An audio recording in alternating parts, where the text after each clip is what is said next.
Well, here we are at the AI Summit. I'm here to welcome Jon Cassell again from Omdia, Principal Analyst. Welcome here, Jon. Thanks very much, Chuck. Good to be with you.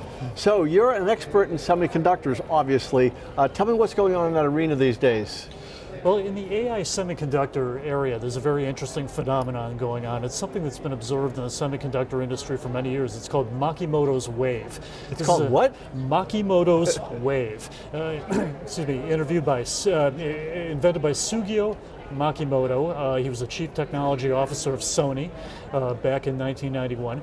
And what he observed is that the semiconductor industry switches between phases of standardization and customization, going back and forth in decade-long phases. It may sound like an obscure thing, and it may not have a lot of meaning to people, but if you look at the shape of today's semiconductor industry, it's been shaped by Makimoto's wave in a lot of ways. In the 1970s, we saw a move away from custom large-scale integrated chips towards standard microprocessors and memories. And that led to the rise of companies like Intel, for instance. And if you look at the shape of the semiconductor industry today, dominated by large players offering microprocessors like Intel and companies that offer memory. So this is a major event that shifts and changes the shape of the chip industry as we go forward. So where is it now? Well, right now, we are seeing Makimoto's wave. I call it sort of a mini-Makimoto's wave because it's impacting a specific part of the industry. The market for AI processor chips, and these are chips specifically designed to accelerate AI. And what we have going on right now is a shift from a stage of standardization where the market was dominated by chips like graphics processing units, GPUs from NVIDIA, right, and a few other players. And we're moving into a phase of customization where increasingly the growth is going to be driven by companies that offer AI application-specific standard products, ASSPs, and application-specific integrated circuits, ASICs. So these are custom devices, and we're going to see a lot more growth in this area than in the GPU area in the coming years. So what does that mean for the AI industry overall? Well, what it means is that we're going to have a new generation of chips that are custom designed for the application at hand, for the task at hand.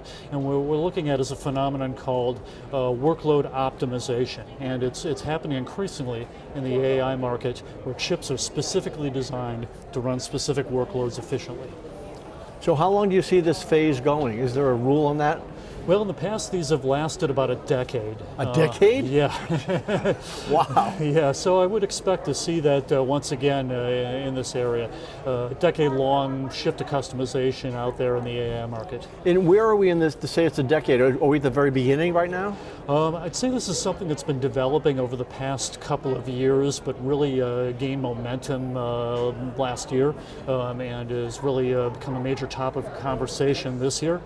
So, we're in the early phases of this, and there's going to be a lot of impacts and upshots over this for the next few years. So is this like an iceberg? Like it's just a massive change? Yes, this is a really big change, and it could lead to some shifts in the market structure. As mentioned, right now the GPUs are leading. There's a lot of companies coming up with more customized chips, ASICs and ASSPs, trying to challenge the dominance of the GPUs. So, it could be that we're going to see some major changes in the top players in this area and the kinds of products that are offering, and sort of in the structure of the market, the way these chips are created and designed and things. This sounds like rather a big deal. Yeah, this is a pretty big deal. This is something that we're watching very closely out in the market, and we've identified this as one of those mega trends that could reshape the chip industry in this area. So a year from now, where do you expect we'll be? I think that we're going to continue to see some trends that we've already seen. A lot of companies coming out with proprietary core application-specific standard products specifically designed to accelerate AI. And I think we're going to see a lot of expansion in that area. Those chips will be sold on the merchant market, sold to multiple customers, so they'll be available to people who want to avail themselves of these new types of chips. As for the application-specific standard products, these are being developed by big companies that are involved in artificial intelligence, the hyperscalers such as Google, Amazon, some of the Chinese players out there. They're developing their own custom chips designed to run the workloads that they typically do.